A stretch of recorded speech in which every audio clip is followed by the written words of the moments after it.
Los lambdas como un bonito tributo al famosísimo autor, permítame compartirlo, al famosísimo autor, ¿cómo se llama este? Jordi Rosado. Jordi Rosado, gracias. Al famosísimo Jordi Rosado, un dramaturgo mexicano, muy reconocido, nominado a no sé cuántos Pulitzers y... Nobel de Literatura. Laureado. No, hombre, no sabes. Octavio Paz le pedía referencias. No, una cosa, discúlpeme, pero estoy compartiendo. Entonces, esto es un tema, digamos, de nivel principiante. Es para entender de qué se tratan esos famosos delegados, esos famosos términos de lambda. Y pues lo aderecé con un tema muy chistosito que usamos, que son los funk. O sea, unas cosas que ya les diré que están bien padres. Entonces, ¿de qué les voy a hablar? Primero, ¿qué diablos son los delegados? Segundo, ¿qué carajos es un lambda en el mundo de C#? ¿Cuál es la diferencia entre lambdas y delegados? O sea, ¿cómo se relacionan entre sí esos dos? Y al final lo aderezo con funk, actions y predicates. ¿Va? Entonces, delegados. ¿Qué son los delegados? Los delegados, supongo que todos aquí tienen un montón de experiencia de C++ y de C. Entonces los delegados son igualitos que en C. Bueno, en C existe un concepto llamado function pointers, que básicamente son apuntadores a un área de memoria dentro de la zona del código. En el caso de C#, los delegados es un tipo de dato que representa referencias a métodos con una firma particular. ¿Eso qué quiere decir? Es un strong typed method pointer, o lo que es lo mismo, son apuntadores a funciones. ¿Va? ¿Para qué me sirve? Bueno, cuando yo instancio un delegado, yo puedo asociarlo, o sea, puedo instanciarlo con cualquier método que cumpla con dicha función. Esto lo usamos mucho, por ejemplo, en eventos, donde al evento le asociamos un delegado que lo va a manejar. Quiere decir, en este puntero, dirígelo hacia quien sea que se vaya a dedicar a encargarse de este trabajo. El trabajo va a ser aceptar X o Y parámetros y devolver X o Y tipo de resultado, sin importar cómo lo calcule o qué haga con ese parámetro. Con ese parámetro en el medio, ¿no? Como una especie de caja negra. Tú puedes invocar al método a través de la instancia del delegado. ¿O qué es eso? Al final, yo estoy declarando una especie de tipo, como una nueva clase, que es, por ejemplo, un sumador que recibe dos enteros y regresa a otro. Entonces puedo decir sumador A, hace una suma normal, bien como recurrente. Entonces genero un método que recibe dos enteros y regresa su suma, y ese sumador se lo asigno a A. Y entonces yo puedo llamar al método A, que realmente es un apuntador, a el sumador llamado normal. ¿Va? Por favor. ¿Por qué quisieras instanciar dos veces el delegado? ¿Por qué quisiera instanciar dos veces el delegado? Hay dos razones muy importantes. Una es cuando no me importa saber quién se va a encargar de hacer las cosas, entonces solo declaro un apuntador a dicha acción. Y el segundo, gracias por llevarme al siguiente slide, es una cosa llamada multicast delegates. A los multicast delegates son unos punteros que pueden acumular diferentes implementaciones del mismo tipo, del mismo delegado. Entonces, si yo tengo, por ejemplo, una función que actúa ante un clic, se lo puedo asignar al evento de clic. Y entonces, digamos, cuando hace clic voy a hacer el sonidito de... Y ya, esa es una función que puedo instanciar y lo puedo cambiar por un... Pero la gracia aquí es, con multicast delegates, que yo puedo acumular con el famosísimo más igual, que es el operador de incremento. Puedo decirle, pon el sonidito de... y el de... Entonces, a partir de ahí, como este güey que está repartiendo todas las cartas, va a agarrar todos los instancias o todas las implementaciones de ese delegado que estén asignadas a dicho evento y los va a ejecutar. ¿Va? De eso se tratan los delegados. Dudas hasta aquí. Yo solo como también para decir, la implementación más común que van a ver son los eventos. Es la implementación más dispersa por ahí, pero al final tiene más usos, pues. ¿Va? Ahí también puedes hablar de aplicar ciertos otros patrones de diseño como subscribers, como observers. O sea, sí existe esa utilidad, porque al final tú te puedes suscribir a cierto evento mediante un delegado que estás alimentando. Entonces ya está ahí el patrón, nada más es cosa de utilizarlo de esa manera. Bueno, pasemos a las lambdas. ¿Qué diablos es una lambda? Una lambda es una expresión que representa una función anónima que puedes usar para crear delegados o objetos de tipo expression tree. ¿Qué son estas dos cosas? Recordemos que el delegado puede recibir cualquier función con la firma que ya le dimos. Pero esa función, pues en algún momento la tendríamos que declarar como un método de la clase en la que estamos operando. Imaginemos que en algún momento, simple y sencillamente, queremos tomar dos valores, no sé, multiplicarlos por 3 y sumarlos. ¿Por qué te vas a poner a hacer todo un método, todo que se va a venir a heredar y que se va a venir a instanciar cada vez que lo hagas, si tan solo quieres hacer una operación trivial? En ese caso tenemos las lambdas, que son completamente anónimas y que son creadas en el momento, y además incluyen ciertos otros traits muy bonitos, como es el de los closures. Cuando usas lambda expressions puedes escribir funciones locales que pueden ser pasadas como argumentos o regresadas como el valor de una función. Esto es lo más interesante de estas, que tú puedes regresarlas como si fuera una variable. ¿Y eso qué quiere decir? Que tú puedes crear al vuelo esa función que sea afectada por tu ambiente y regresar aquel producto que manejará o aquel manejador que entonces actuará en pos del delegado. ¿Va? Las lambda expressions, como ya se han fijado, son particularmente buenas para escribir expresiones de LINQ. ¿Por qué? Porque a cada rato estamos haciendo las operaciones más básicas de los sets, que son map, reduce y aggregate. Y pues esta cosa, perdón, map, reduce, map, reduce. Chingado, se me fue. Pero bueno, esas.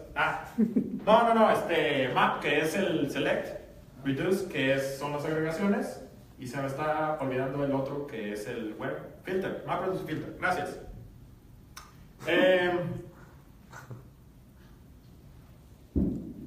Tenemos 3 tipos especiales de lambdas o 3 tipos normales de lambdas. Primero que nada, ¿cómo reconocemos una lambda? Tiene este fabuloso símbolo que es el operador lambda. ¿Simón? Siempre tiene 2 partes, una de cada lado del operador lambda, que es la lista de parámetros y el cuerpo. Es muy parecido a una función, excepto que si lo notan, no tiene tipo de retorno. El tipo de retorno es inferido.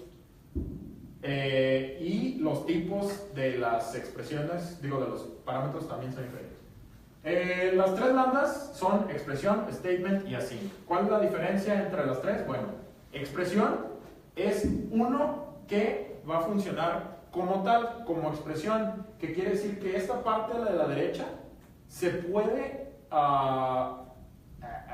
expresar o se puede evaluar como una expresión. No es un montón de código, sino que esto equivale a algo en base a el parámetro. Regularmente, por ejemplo, digamos que es una cosa que va a multiplicar por 2, que va a elevar al cuadrado. Entonces podría recibir una x, y aquí en el cuerpo, en vez de tener toda una lista de cómo voy a aprender a multiplicar a un número por sí mismo, tan solo tengo de este lado x por x. ¿Sí, no? Regularmente lo usamos en mapeos, en operaciones de mapping. Recibimos aquí por ejemplo, cuando estamos convirtiendo un service model a un view model, Aquí podemos decir, recibo mi service model, mi variable que va a representar al service model, y de este lado pongo el cómo a partir de un service model obtengo un view model. Entonces tendría por aquí sm, por decir, y de este lado bm.id igual a sm.id. Y todas esas cositas tan bellas que Automapper hace solo. Statement es uno que ya hace uso de las llaves, porque el expression las llaves son opcionales. El statement hace uso de las llaves y ahí sí son forzosas y tiene una serie de líneas. Es prácticamente una función anónima con todas las de la ley. Y async es exactamente lo mismo, pero surprise, surprise, usa de este lado la palabra async. ¿Va? Particularidades ahí, los parámetros. Si tiene 0 parámetros, se escribe como esto, las puros paréntesis. Si tiene un parámetro, el parámetro se puede dejar sin paréntesis.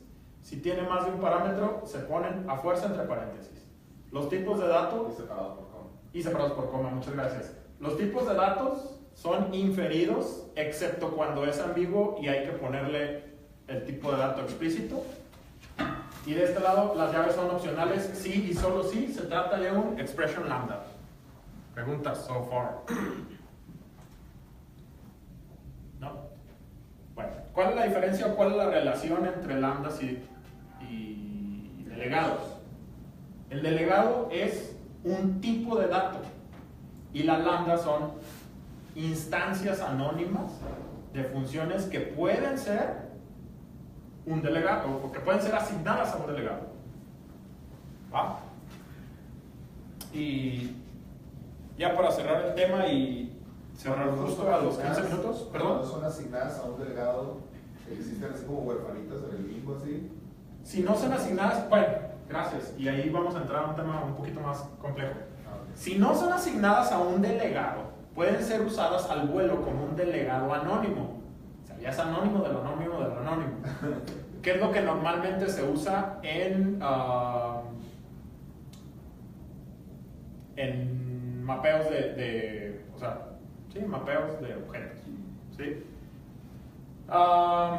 Pero además tienen otra gracia. Hace rato, y aquí así, fue aquí, no, aquí. Maldita sea, es que yo estoy viendo otra cosa.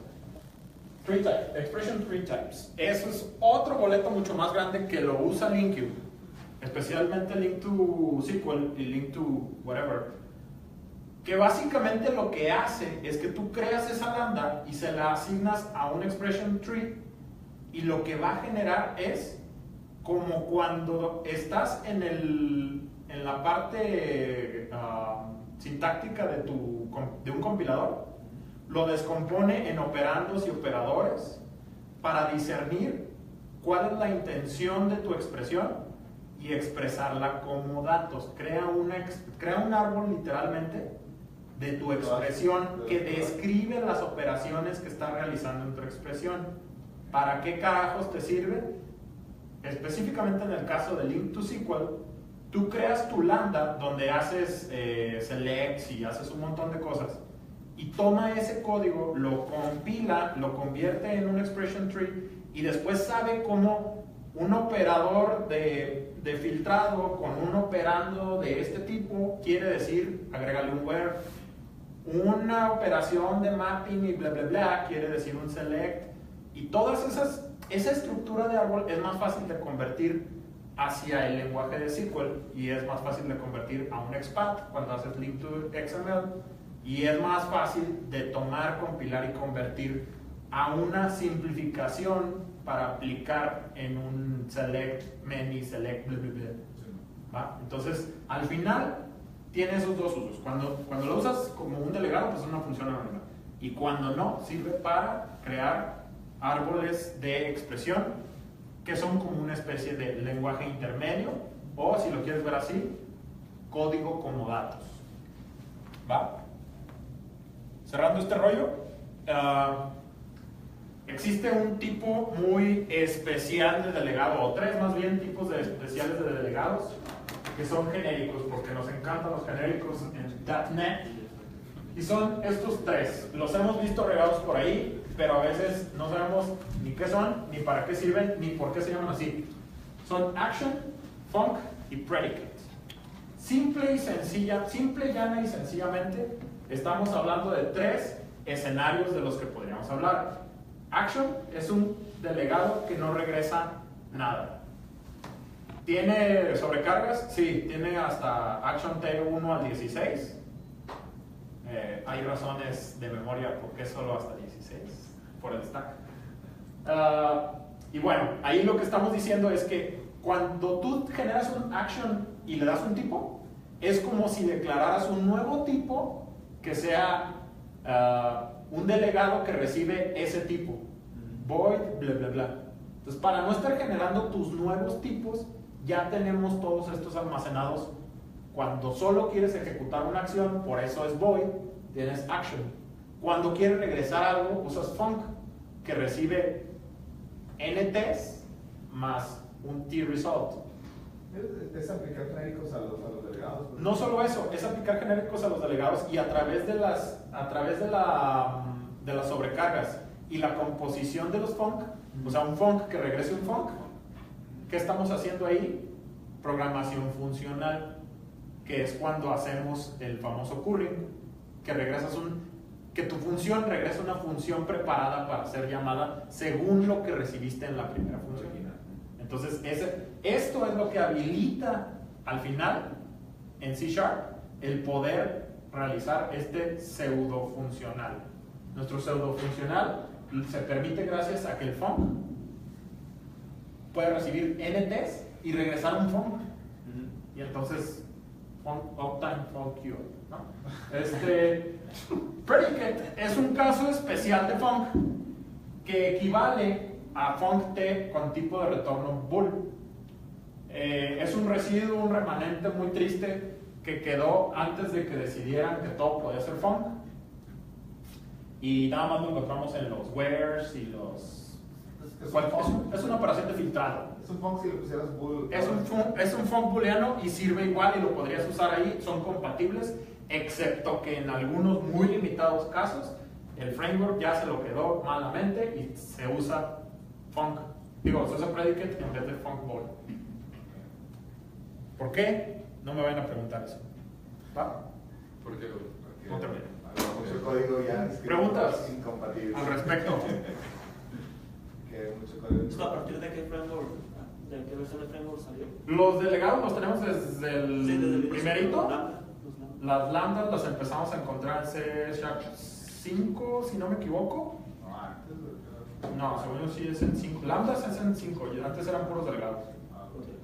Y la unificación de todos los func y todas esas cosas, ya me hiciste pensar porque esto entró con LinkU. O sea, todo el func, action y predicate entran con LinkU. Los lambdas entran un poquitito antes. Que sí pudiera ser. Yo soy desde el 4. Más de una vez he estado equivocado, así de que lo concedo aquí. Pero desde hace mucho, pues ya hace años. Ya te sacaste, ¿no? Bueno, es lo que estoy nuevo, haciendo. no es nuevo. Va. Pues muchas gracias.